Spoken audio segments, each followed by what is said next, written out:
Bonjour, moi je suis Karine Filion-Aubu, je suis la directrice générale de La Traverse, accompagnement et hébergement en santé mentale depuis juin 2022.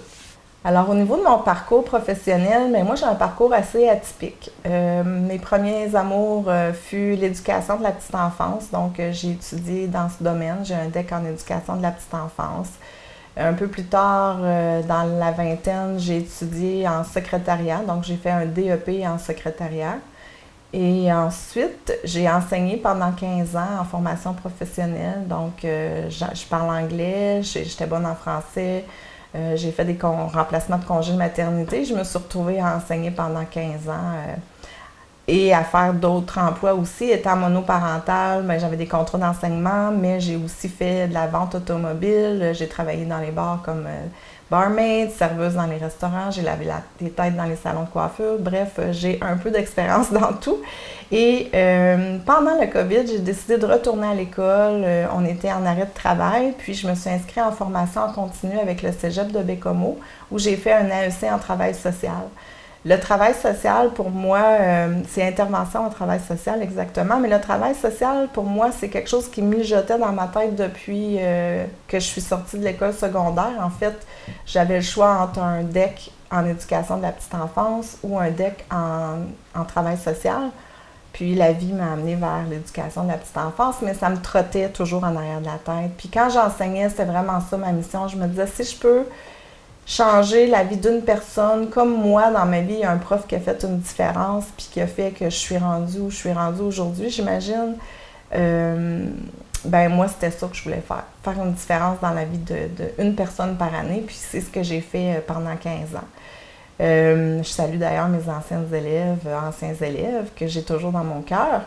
Mais pendant la COVID, donc j'ai fait l'AEC en intervention de travail social. La résidence Saint-Joseph de Pointe-aux-Outardes, c'est ma première expérience en tant qu'intervenante diplômée. Je suis directrice de La Traverse depuis juin 2022. Le 14 septembre dernier, anciennement, la maison de transition Le Gîte, c'était notre nom, et on a fêté notre 35e anniversaire. Puis lors de cet événement, on en a profité pour dévoiler notre nouveau nom qui est celui que je viens de nommer, La Traverse. Accompagnement et hébergement santé mentale. Dans la vie de tous les jours, on l'appelle simplement La Traverse. On a choisi le nom La Traverse parce qu'en écoutant Harry Potter, c'est une histoire qui est venue nous interpeller au niveau de notre mission. C'est-à-dire qu'Harry Potter, lui, il est sous son escalier. Il se fait intimider par sa belle famille, qui est sa famille d'accueil, son cousin. Puis, il vit dans une petite chambre, puis il n'y a pas grand-chose. Fait que à un moment donné, il y a un hibou qui s'en vient lui porter une missive qui lui dit tu pourrais aller à Poudlard dans un monde où tu pourrais changer ta vie. Mais pour aller à Poudlard, il faut que tu passes à travers un mur de briques. Et pour aller à travers ce mur de briques-là, il faut que tu ailles sur le chemin de La Traverse. Donc, c'est comme un petit flash qu'on a eu puis qui disait, Caroline, c'est très représentatif de ce que notre clientèle vient faire chez nous. Ils ont un passé, ils ont subi des traumatismes, des problématiques en santé mentale, etc. Puis, venir ici, c'est de vouloir se reprendre en main, de vouloir changer notre vie. Fait qu'on trouvait ça très, très symbolique. Puis en même temps, nous, à Baie-Comeau, on est séparés par 2 traverses, donc c'est très régional. Puis aussi, la maison de transition, le gîte, en 2024, on va se le dire, ça commençait à faire un peu stigmatisant. Donc, les gens pensaient qu'on était soit un gîte du passant ou on était pour une maison de transition pour les ex-détenus. Donc, ça portait à la confusion. Alors, La Traverse, c'est déstigmatisant au niveau de la santé mentale. Puis on le voit, là, nos résidents sont très fiers de ce nouveau nom, puis ils portent fièrement leur chandail. On s'en fait demander des chandails aussi, des t-shirts avec notre logo. Donc, c'est un beau succès. On a aussi renouvelé notre logo qui est maintenant représenté par 2 petites pancartes. Puis si vous regardez de près les 2 petites pancartes, ça représente, oui, le choix que la personne doit faire à tous les jours. On a tous des choix à tous les jours, le choix de se lever de bonne humeur, de se lever de mauvaise humeur, d'avancer, de reculer, de rester dans le passé ou regarder vers le futur. de se prendre en main ou de se victimiser. Donc, ça représente les choix. Et les petites lignes de nos petites pancartes sont irrégulières parce que personne de parfait, il n'y a pas de parcours parfait. Donc, ça représente qu'un parcours, même imparfait, c'est le bon, puis c'est le nôtre, puis il faut se l'approprier en faisant les choix de notre futur, de notre vie. Donc, ça responsabilise en même temps. Puis, ça va en lien, c'est en lien avec notre mission qui est le retour, la reprise de pouvoir sur notre vie, l'autonomie. Donc, c'est très symbolique. Quand je suis arrivée à la Traverse, j'ai tout de suite voulu prendre le pouls de mes employés pour les connaître, premièrement, mais pour savoir qu'est-ce qui les allume, eux, quand ils viennent travailler le matin. Qu'est-ce qui fait qu'ils aiment leur travail. Fait que pour moi, c'était super important là, d'aller avec les points que les gens aimaient, les points forts, pour que tout le monde aime sa job et vienne travailler. Ensuite, j'ai aussi vu les conditions de travail qu'il y avait ici au niveau du personnel. Puis, on avait une problématique qui était la rétention de personnel. Donc, pendant 2 ans, j'ai travaillé avec mon CA à instaurer des conditions de travail plus intéressantes, je vais dire, plus attirantes. Donc, on a instauré une politique salariale avec des échelons, des classes. Donc, c'est équitable pour tout le monde. C'est égalitaire, puis c'est transparent. Donc, moi, je suis une personne qui aime ça, l'authenticité, qui est transparente dans la vie. Mon équipe de travail, mes employés, ben c'est mes collègues. On fait du travail d'équipe. On décide ensemble qui va être admis à la résidence, quel cheminement on va faire, quel genre d'intervention on va appliquer aussi. Puis, on a des réunions à toutes les 2 semaines. Donc, tout le monde est impliqué. Puis je pense que ça crée un sentiment d'appartenance, ça crée, bien, je suis importante dans mon travail, mon mot est important, j'essaie vraiment d'accorder ça à chaque personne qui travaille ici. Ensuite, on a des assurances collectives qu'on avait, mais qui étaient vraiment dispendieuses, qu'on a annulées. Les employés n'en voulaient plus, fait qu'on en a remis des nouvelles, on en a trouvé des plus adéquates. Et puis, on a augmenté aussi les congés de santé mentale. Donc, les congés de santé mentale, c'est des congés personnels. Puis, tu sais, on travaille en santé mentale.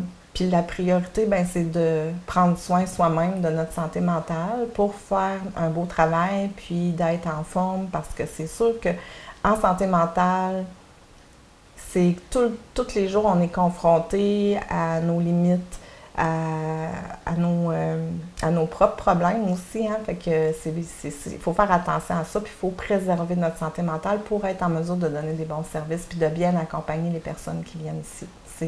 Pour moi, c'était super important. Donc, on a travaillé là-dessus pendant 2 ans, puis on ne lâche pas, on continue. Présentement, je travaille sur une politique de reconnaissance puis une politique de travail. Donc, j'aime que les choses soient toutes établies, soient claires pour tout le monde, puis que les employés savent c'est quoi leurs droits, c'est quoi qu'ils ont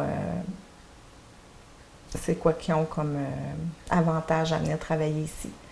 Aussi, un autre avantage qui n'est pas à négliger avec le coût de la vie, bien, les repas ici sont fournis. Donc, les résidents cuisinent pour tout le monde avec nos éducatrices, mais en même temps, on mange qu'est-ce qu'ils font. Fait que ça montre aussi l'alimentation saine, on donne l'exemple en mangeant les repas, tu sais, puis ça fait un beau moment de partage aussi. Moi, je dîne toujours avec ma gang, puis c'est très important. Puis, tu sais, c'est le fun, ça fait une autre relation, ça fait d'autres discussions, puis des fois, on peut passer des petits messages aussi indirectement, informellement, quand on peut échanger comme ça. Puis les résidents apprennent à me connaître aussi sous un autre jour et non seulement comme la directrice là, qui recadre le tout. Et fait que c'est fun, on échange puis on a bien du plaisir. Ici, notre clientèle, c'est de la clientèle mixte, donc hommes, femmes, 18 à 60-ish années. Donc, c'est beaucoup du cas par cas, selon le développement, la volonté de la personne de vouloir se reprendre en main, parce que c'est super important que la personne désire elle-même se reprendre en main. Ça, je pèse mes mots là-dessus parce que souvent, on va avoir des demandes d'admission de travailleurs sociaux, d'autres intervenants externes, d'autres éducateurs dans les services du CIS. Puis, ils veulent trouver une place pour la personne à héberger, mais des fois, ils veulent plus que la personne elle-même. Tu sais, nous, c'est important, une fois qu'on a reçu le formulaire, on sédule toujours une rencontre. Puis, avec cette rencontre-là, ben, on peut voir la volonté de la personne elle-même à vouloir se reprendre en main puis se fixer des objectifs. Fait que ça, c'est super important. On est de l'hébergement temporaire, on accompagne, on guide, donc on ne fait pas à la place d'eux. Ici, l'hébergement temporaire, on met un maximum d'environ 2 ans. Cela dit, c'est quand même du cas par cas. On le sait tous, la pénurie de logement affecte tout le monde. Et encore plus les gens qui ont des difficultés au niveau de leur santé mentale parce que les antécédents ne sont pas toujours jolis. Donc, ils n'ont pas toujours un bon crédit, ils n'ont pas toujours eu un bon nom. Mais tu sais, tout le monde a le droit à une deuxième chance, mais c'est quand même difficile. C'est difficile non seulement à cause de ces problèmes de passé-là, mais aussi parce que les logements sont rendus extrêmement dispendieux. Et on s'entend qu'avec l'aide de dernier recours de 820 $ habituellement, parfois plus, mais pas souvent, ben c'est difficile de se trouver un logement. Même les chambres sont extrêmement chères. Puis, c'est aussi important là, que la personne ne se retrouve pas dans un milieu qui va encore la mettre en situation de vulnérabilité. Donc, ça, c'est vraiment un constat qu'on fait ici, la pénurie de logement, mais la pénurie de logement dans des endroits sécuritaires aussi, plus sains, que je pourrais employer comme mot peut-être, là, mais c'est ça, c'est difficile, puis il n'y en a pas. Puis souvent, ma clientèle ici a besoin d'un appartement semi-supervisé ou supervisé, et ça, c'est encore plus rare, et les listes d'attente sont extrêmement longues. Donc, c'est pour ça que, oui, c'est 2 ans, mais si la personne continue, ça va faire 2 ans, puis que la personne continue à cheminer dans ses objectifs, dans la reprise de pouvoir sur sa vie, puis qu'elle démontre qu'elle travaille, puis qu'elle continue, ben nous, on va la garder plus longtemps. C'est le cas de quelqu'un en ce moment, là, que ça va faire 2 ans en janvier, qui est avec nous. Il continue, il chemine, il évolue, puis ça va être un petit peu plus long. Donc, on y va toujours à du cas par cas. Au niveau de nos activités ici quotidiennement, nos résidents doivent se lever à 8h30 maximum et dès lors, ils se mettent dans l'action. Donc, ils se lèvent, ils prennent leur petit déjeuner, ils se réveillent. Ils ont des tâches attitrées. Donc, à chaque semaine, ils ont un calendrier avec des tâches. Puis, on fait la rotation à toutes les semaines. Donc, ils doivent passer le balai, laver les planchers. Tout l'entretien d'une maison, en fait, c'est eux qui le font, accompagnés de nos éducatrices, évidemment. Quand ils arrivent ici, certains n'ont aucune capacité de faire le ménage ou ne savent pas comment le faire, mais nous, on leur montre. On fait beaucoup de modelage, puis il y a de la supervision, mais éventuellement, l'éducatrice prend moins de place, puis la personne est de plus en plus autonome. Au niveau des activités aussi, ce sont tous nos résidents qui font les repas. Donc, une fois par semaine, il y a un résident qui est attitré à l'épicerie à écrire le menu. C'est tout encore là, c'est encore un cheminement, là. Il part de zéro, on va l'accompagner tranquillement. Il va venir à être capable de faire, de nommer c'est quoi les repas pour tous les jours, d'aller faire la liste d'épicerie avec notre éducatrice et de faire une recette, de commencer à couper les patates puis à apprendre à les couper, à faire un pâté chinois tout seul, par exemple. On les accompagne vraiment dans les activités de vie du quotidien, s'établir une routine d'hygiène aussi personnelle, parce qu'en santé mentale, une des premières choses qui prend le bord, c'est l'hygiène de son environnement de vie et l'hygiène personnelle. Donc, on va les suivre de près là-dessus. Tous les matins, ils doivent faire leur chambre, donc faire leur lit, ramasser leur linge. Il y a une petite inspection rapide après. Il y a des règlements, des règles de vie à respecter. Après le dîner, ils sont libres. Et ils n'ont pas le droit d'aller dans leur chambre jusqu'à 2h l'après-midi. À partir de 2h, de 2 à 3h30, ils ont le droit d'aller faire une sieste, d'aller se retirer dans leur chambre s'ils veulent. Mais c'est la période d'action parce qu'on essaie de leur montrer un mode de vie, j'aime pas le mot normal, mais d'être dans l'action au lieu de gamer toute la journée ou bien au lieu de rester dans leur lit toute la journée, on veut les mettre dans l'action. Donc de 8h30 à 14h, sont dans l'action, que ce soit regarder la télé, jouer aux cartes quand ils n'ont rien à faire, là, c'est qu'il faut qu'ils se trouvent une activité. Ils peuvent aller fréquenter aussi d'autres organismes. Là, on les encourage à fréquenter le CREAM, le Centre jeunesse Manicouagan, par exemple, quand il y a des activités, etc. Ça fait des belles collaborations aussi entre les organismes. Là, on travaille là-dessus de plus en plus. Ensuite, il y a la préparation du repas, du souper. Donc, on demande toujours aux résidents, même s'ils ne sont pas attitrés au repas, d'être proches pour pouvoir peut-être offrir leur aide, pour pouvoir faire autre chose ou même juste jaser pendant ce moment-là. Ensuite, c'est les tâches du soir, donc faire la vaisselle, le lave-vaisselle ou le balai. Et ils sont libres pour leur soirée. Puis ensuite, ils doivent rentrer ou être ici pour 22 heures et l'heure du coucher, ensuite, est à 11 heures. La fin de semaine, l'heure du coucher, c'est à minuit et le lever est plus tard la fin de semaine. Donc, vraiment, on essaie de styliser ou de modeler envers un rythme de vie plus sain que qu'est-ce qu'ils sont habitués d'avoir avant, pour la reprise de pouvoir et l'autonomie, évidemment. On va aussi les accompagner dans la recherche. Certains veulent aller en emploi, donc on les accompagne, on va les référer au CEMO, on va les référer à des formations, ou on va les aider dans leur recherche d'emploi tout court. Ils sont très autonomes là-dessus, en général, ça va bien, ils connaissent le processus. D'autres qui ne sauraient pas, c'est pour ça qu'on les réfère. Et d'autres, c'est vraiment pas l'emploi. Ça peut être des démarches de demande d'aide de dernier recours, de renouveler la carte de la RAMQ. C'est des choses qui ont pu aussi, des fois, qui ont perdu dans leur vie. Donc, on va faire le processus de paperasse avec eux au niveau de la recherche d'appartement, comme je disais tout à l'heure. Dans le cadre de leur semaine, nos résidents ont aussi des objectifs à se fixer. Donc, une fois par semaine, en début de semaine, ils doivent nommer 2-3 objectifs qu'ils veulent accomplir dans leur semaine. Fait que les éducatrices, à ce moment-là, lors des rencontres, ils peuvent s'assurer du suivi. Est-ce qu'ils ont réussi à atteindre leur objectif? Est-ce qu'ils ont besoin d'accompagnement? Donc, exemple, on peut leur dire... je sais pas, un résident qui dit « moi, je voudrais mieux gérer mon anxiété », comment tu as l'intention de gérer ton anxiété.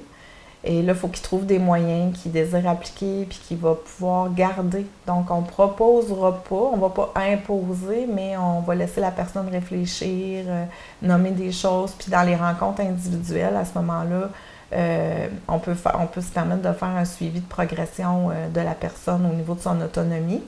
Puis on a beaucoup d'activités aussi dans le plaisir. Exemple, des sorties pour aller au quai, aller au cinéma. On est allé faire des activités avec Attitude Nordique l'hiver dernier, l'été dernier aussi, la cabane à sucre. Et on a des activités plus informatives. Donc, il y a une réunion par mois avec les résidents où ils vont nommer ce qu'ils veulent pour le mois d'après. Donc, les activités qu'ils veulent faire, les activités éducatives aussi. Certains ont de l'intérêt pour savoir, c'est quoi, je sais pas moi, la schizophrénie, la bipolarité, c'est quoi le TSA, le trouble du spectre de l'autisme, c'est comment on gère les relations quand on a un trouble du spectre de l'autisme avec de l'anxiété. Donc, c'est des sujets qui sont intéressants, puis que c'est même pas nous qu'on va proposer, là, c'est eux qui demandent à en connaître.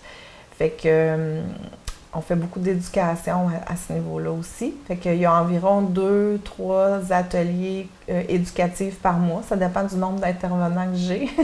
En ce moment, on est en pénurie de personnel, donc il y en a au moins 2 éducatives et 2 sorties dans le plaisir que j'appelle, là, des sorties où on socialise, on s'amuse. Je dis on, mais c'est pas moi qui y va évidemment, mais parfois je me joins à eux avec plaisir. Pour être admis à la traverse, donc on doit remplir un formulaire, mais ça prend aussi un diagnostic en santé mentale d'une problématique quelconque. La santé mentale, c'est vaste, c'est souvent une comorbidité. Donc, je peux avoir un trouble du spectre de l'autisme, mais avec de l'anxiété. Je peux avoir un TDAH avec de l'anxiété, avec un TPL, qui est un trouble de personnalité limite. Fait qu'il y a souvent souvent plus qu'une problématique. On ne demande pas d'avoir un papier médical, on demande seulement que la personne reconnaisse qu'elle a un problème de santé mentale. Parce qu'on est un peu dans l'alternatif ici, de plus en plus même, je dirais, où on conscientise les personnes, c'est correct. Tout le monde peut avoir un problème de santé mentale, il n'y a personne qui est à l'abri de ça. Puis c'est plus tabou autant qu'avant. Puis nous, on travaille beaucoup sur la déstigmatisation. Donc, il faut se montrer, il faut le dire, il faut être à l'aise avec ça parce qu'on va aller chercher beaucoup plus d'aide, beaucoup plus d'accompagnement. Puis souvent, il y a quelqu'un d'autre qui va s'identifier à nous, peut-être, là, ah, mais cette personne-là, elle a un TPL, exemple, puis elle fonctionne bien, puis elle a une belle vie. Et moi, ça m'intéresse de savoir comment elle fait. J'ai la même chose.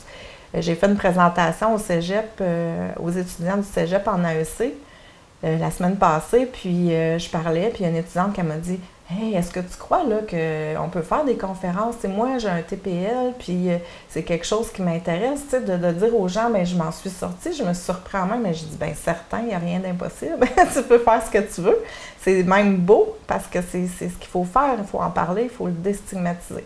Donc, on demande un diagnostic vraiment à titre informatif, ce qui nous aide aussi à faire les meilleures interventions ou de la relation d'aide. Ça ne nous enligne pas sur ce que la personne est, mais c'est sur ce que la personne, comment elle peut réagir, comment elle peut penser, puis ça nous aide vraiment beaucoup à créer des liens de confiance, puis de la relation d'aide adéquate avec la personne face à face avec son diagnostic. Mais nous, on travaille vraiment avec l'humain d'abord et avant tout ici. Le diagnostic, c'est comme la porte d'entrée. Au niveau des emplois ici, à la Traverse, nous avons 2 gardiens de nuit. Donc, présentement, j'en ai seulement un. Je suis en processus d'embauche pour le 2e. J'ai des éducatrices spécialisées ou intervenantes en travail social. Là. Ça prend le diplôme pour avoir ce titre-là. Et j'ai des accompagnatrices ou accompagnateurs en milieu de vie. Donc, présentement, j'ai 2 éducatrices spécialisées, une accompagnatrice. On est en processus d'embauche présentement aussi, soit pour une éducatrice, soit pour une accompagnatrice. Et j'ai une étudiante présentement en travail social qui fait son bac, elle travaille ici les fins de semaine et sera à l'emploi à temps plein avec nous dès avril prochain dans un autre poste qui sera le chef d'équipe pour me donner un petit coup de main. J'ai besoin d'un petit peu de support à ce niveau-là. Et puis, nos accompagnatrices, ils font la même chose que les éducatrices, moins les rencontres individuelles ou la planification d'activités, c'est comme dans le plan d'intervention ou les activités éducatives. Là, nos accompagnatrices sont dans le quotidien, dans la gestion des tâches et tout ça, là, au même titre que nos éducatrices. Au niveau de la relève, je vais dire, moi j'encourage les gens d'aller étudier en éducation spécialisée, en intervention travail social, puis de venir travailler au communautaire.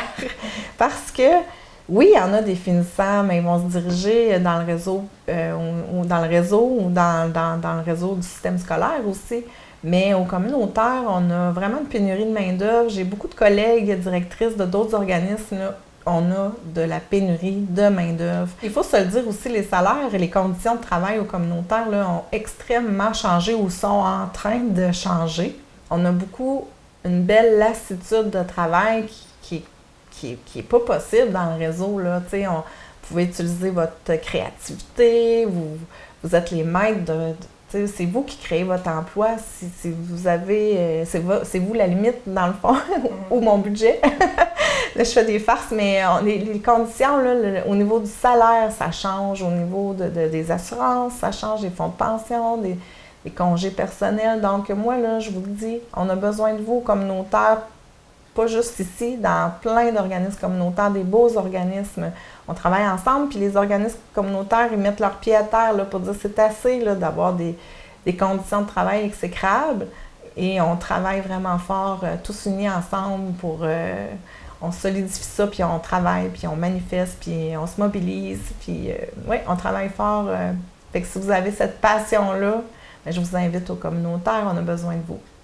Au niveau des subventions pour notre organisme, c'est le PESOC qui est notre principale source de revenus, ce qui nous permet d'avoir un roulement, de payer nos employés, faire nos activités pour l'année. On a aussi une entente de lit en santé mentale qui n'est pas une entente en situation de crise, c'est vraiment une entente de lit santé mentale, ce qui nous permet d'aider les personnes qui n'ont pas les moyens de payer la pension au complet, de venir ici quand même. Donc, si la personne n'a pas d'aide de dernier recours, bien, ce n'est pas un critère qu'elle ne sera pas admise ici. On va l'admettre gratuitement le temps de faire les démarches pour sa demande d'aide de dernier recours. Donc ça permet de combler ces manques à gagner-là, cette subvention-là.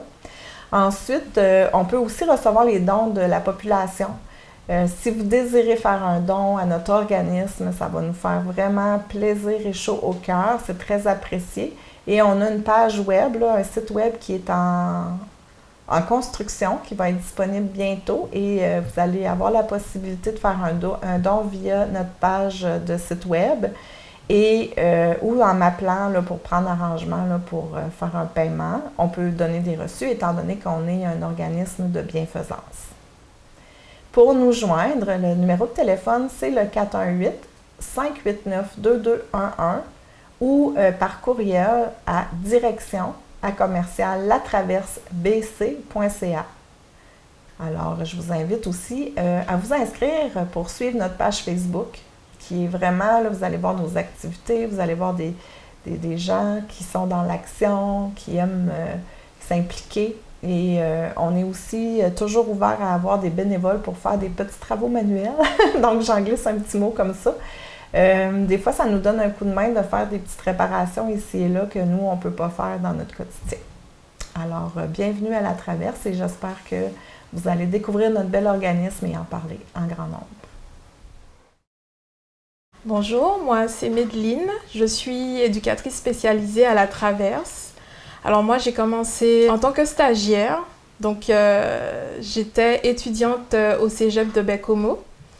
Puis j'avais comme déposé ma candidature ici et quand j'ai fait mon stage, ils ont tellement apprécié ma présence qu'ils m'ont convaincue de rester travailler ici et puis j'ai accepté parce que c'est un domaine à la base que je ne connaissais pas du tout.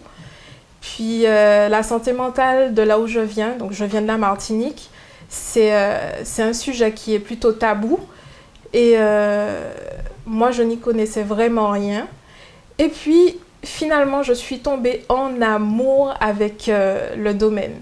Donc mon rôle ici c'est d'accompagner chaque résident, individuellement comme collectivement, pour les amener à reprendre du pouvoir sur leur vie et puis trouver des outils pour les amener à atteindre des objectifs qu'ils se seront fixés.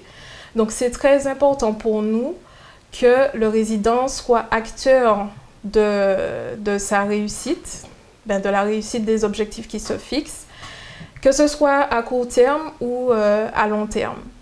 Et puis moi, je ne suis pas arrivée ici par hasard parce qu'en Martinique, j'étais déjà dans l'accompagnement avec des enfants en situation de handicap.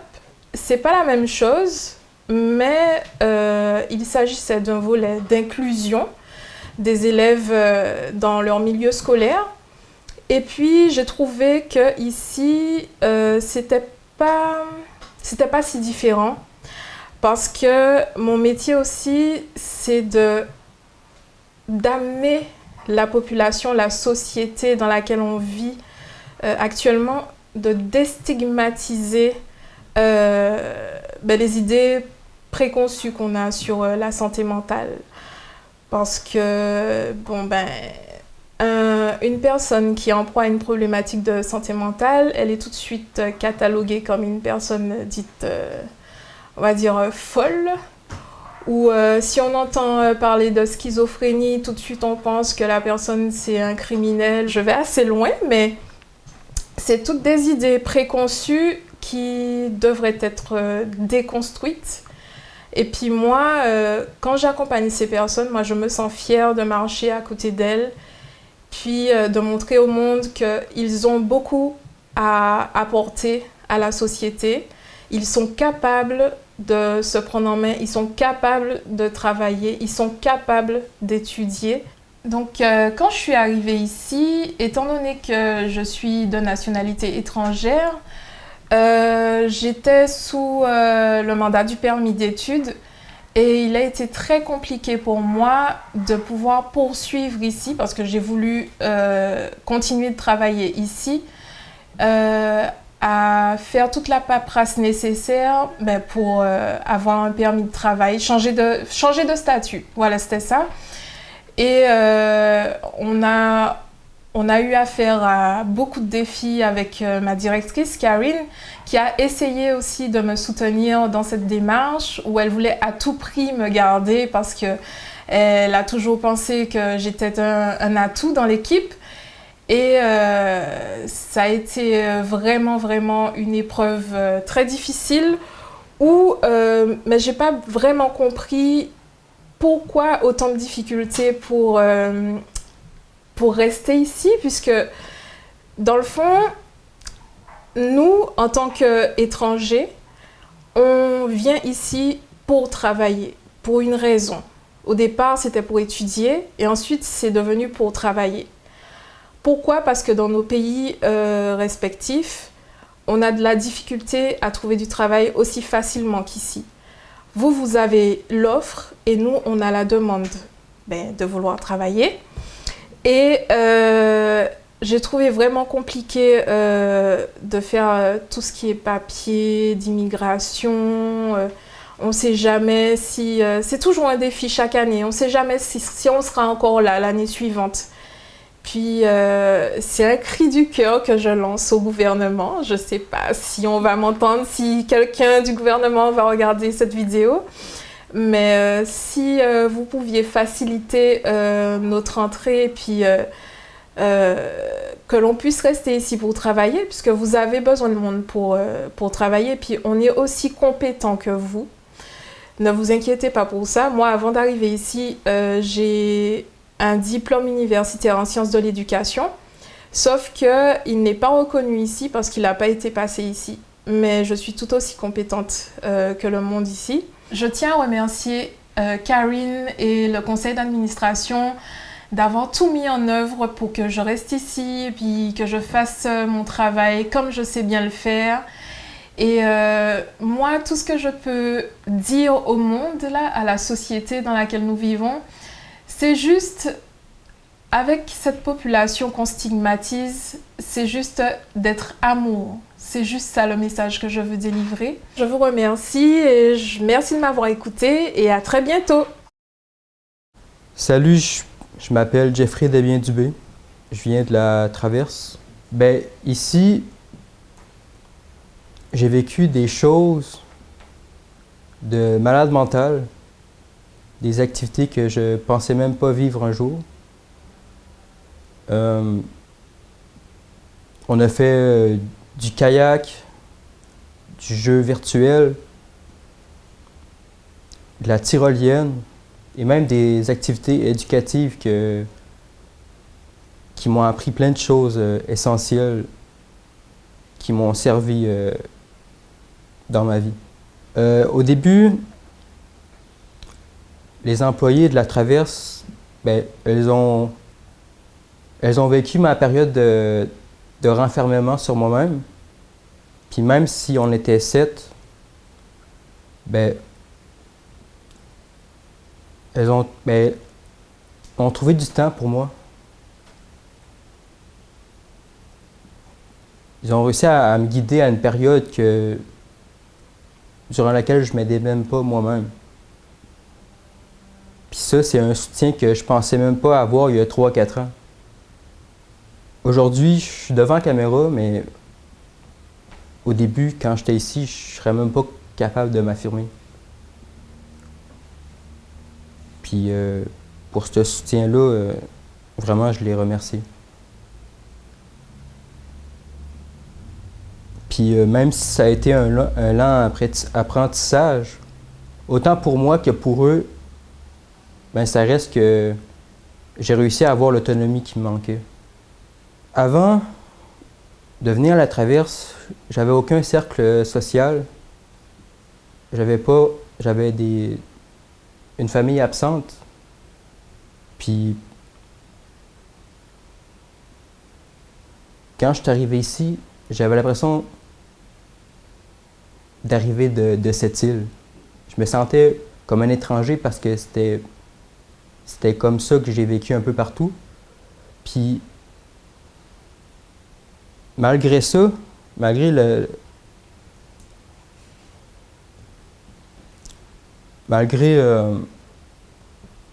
fait que cet endroit-là, c'était nouveau pour moi, ben, je me sentais pas comme un étranger ici. Parce que tu te familiarises avec les autres assez rapidement. Autant sur le plan personnel que professionnel. Puis c'est ce qui m'a poussé à vouloir m'affirmer avec les employés de la Traverse. J'ai commencé à écrire un livre en juin qui a pris 3 mois à écrire. C'est pas quelque chose que j'aurais imaginé faire lire à des éducatrices un jour, puis elles ont arrivé à me dire des mots, des conseils, puis même à me guider, à m'écouter. Puis c'est même pas une chose qu'un meilleur ami aurait su te donner. Puis je pense que ça a été un moment assez unique dans ma vie. Puis c'est ce qui m'a incité à trouver un titre à mon livre. Puis ce titre-là, ben, je lui ai donné un titre assez significatif. Puis ben, j'ai décidé de l'appeler La Maison aux 1000 valises. Puis je pensais pas que ça allait inspirer les autres parce que Karine, ben, ça l'a surprise. Puis à un point que je pense qu'elle a voulu m'encourager dans ça. Et ben, j'ai accepté sa demande. Parce que ce titre-là l'a touché. Puis elle m'a demandé si elle pouvait l'utiliser comme slogan. Puis ben, j'ai accepté. Puis aujourd'hui, ben, le slogan est un peu partout sur les médias, dans les articles en ligne. Ben, je suis fier. Merci.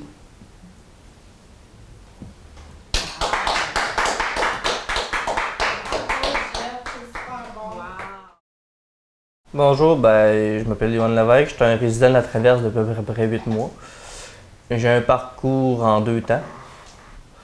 Le premier temps, c'était mon parcours a commencé à l'automne passé où que j'ai quand même fait un parcours qui était un petit peu plus compliqué que le deuxième, avec un peu plus d'échecs. Mais je pense que le premier parcours m'a fait apprendre à vivre en communauté, ainsi de suite par la deuxième séance, la deuxième fois que je suis revenu à la résidence, où j'ai eu une chance.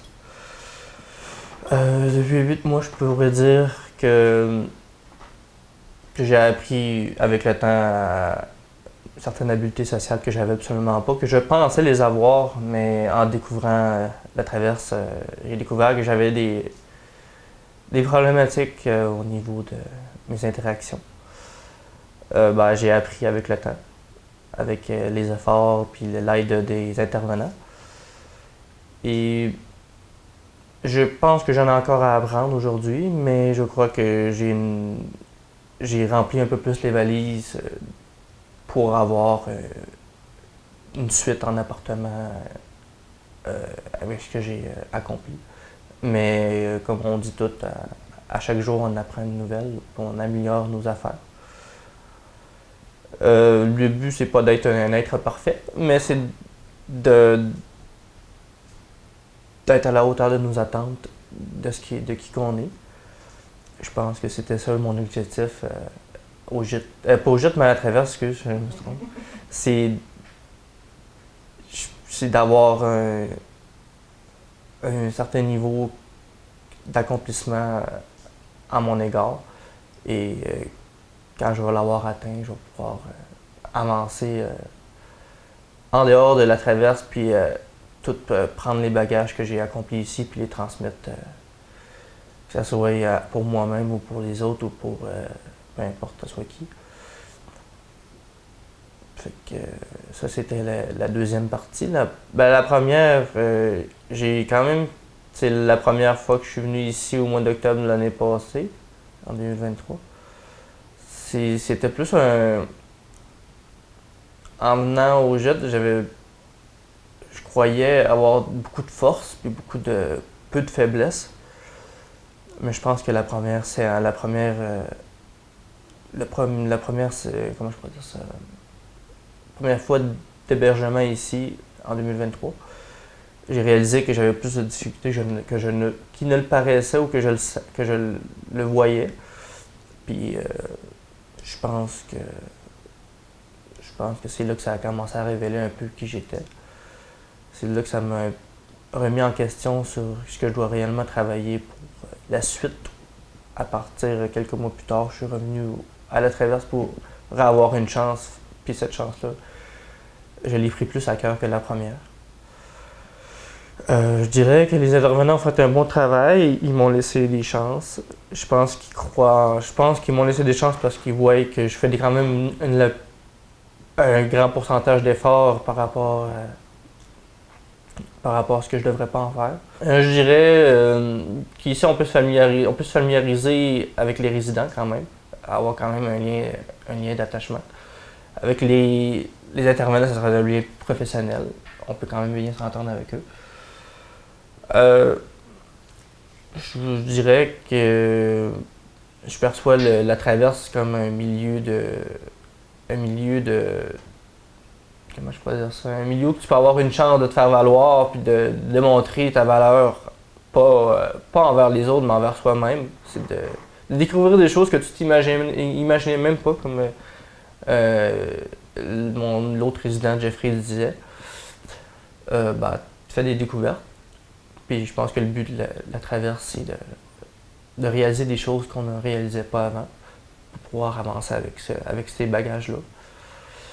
Fait que je dirais que c'est un milieu que le monde pourrait visiter, prendre le temps, que ce soit n'importe qui en dehors de la Traverse ou que ce soit à Bécomo ou peu importe la ville. Je recommanderais de faire une petite visite pour peut-être avoir une chance de refaire un lot de bagages pour leur personne. Fait que ça résumerait un peu à ça. Je dirais qu'ici, on est quand même bien sécurisé, puis on est un petit peu gâté. Fait que ça résume un peu mon témoignage par rapport à ça. Fait que voilà.